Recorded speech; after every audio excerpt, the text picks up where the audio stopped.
தஞ்சாவூர் அருகே பார்த்தீங்கன்னா 8 வயது சிறுமிக்கு பாலியல் தொல்லை கொடுத்திருக்காங்க ஒரு 3 நபர்கள். யார் அந்த நபர்கள்? எப்படி இதெல்லாம் நடந்ததுன்னு இந்த வீடியோவில் தெளிவாக பார்க்கலாம். வீடியோவை ஸ்கிப் பண்ணாமல் ஃபுல்லாக பாருங்கள்.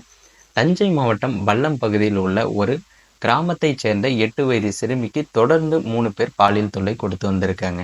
இதனால் அந்த சிறுமி மிகவும் மன உளைச்சலுக்கு உள்ளான நிலையில் இதை பார்த்த சிறுமியின் பெற்றோர் விசாரித்த போது 3 பேர் பாலியல் தொல்லை கொடுத்தது தெரிய வந்திருக்கு.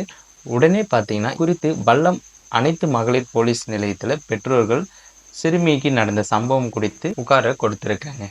இது குறித்து போலீசார் வழக்கு பதிவு செஞ்சு விசாரித்து வந்தது நிலையில பார்த்தீங்கன்னா சிறுமி பாலியல் தொல்லைக்கு உள்ளானது தெரிய வந்திருக்கு. இதையடுத்து கடந்த பிப்ரவரி 17ஆம் தேதி வல்லம் அனைத்து மகளிர் காவல் நிலைய போலீசார் சிறுமிக்கு பாலியல் தொல்லை கொடுத்த தினேஷ்குமார் மற்றும் கண்ணன் சரவணன் ஆகிய மூவரையுமே குண்டார் சட்டத்திலும் போலீசார் கைது செஞ்சு சிறையில் அடைச்சிருக்காங்க.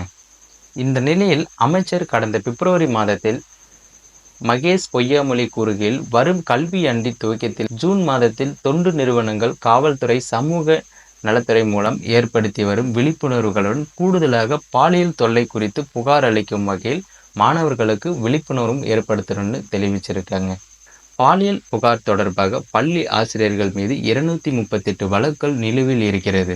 இதில் பார்த்தீங்கன்னா 11 பேர் மீதான வழக்கில் அவர்கள் குற்றமற்றவர்கள் என்பது நிரூபிக்கப்பட்டு அவர்கள் மீண்டும் பணியில் சேர்க்கப்பட்டிருக்காங்க. கிட்டத்தட்ட ஒரு 7 பேர் வரை இருந்தும் இருக்காங்க. இது இல்லாமல் 50க்கும் மேற்பட்ட ஆசிரியர்களுக்கு எதிரான வழக்கு பரிசீலனையில் இருந்து வருகிறது.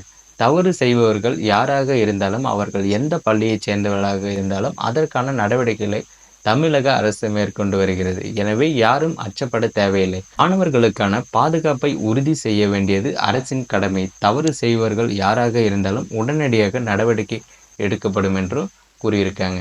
குழந்தைகள் மீதான பாலியல் வழக்குகள் உடனுக்குடன் நீதிமன்றத்தின் வாயிலாக தண்டனையும் அளிக்கப்பட்டு வருகிறது. பள்ளி குழந்தைகளுக்கு குட் டச் பேட் டச் குறித்து விழிப்புணர்வும் ஏற்படுத்தி வருகிறது.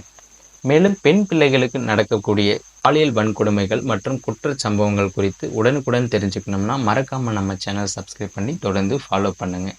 மேலும் இது போன்ற இன்னொரு கிரைம் நியூஸில் சந்திப்போம்.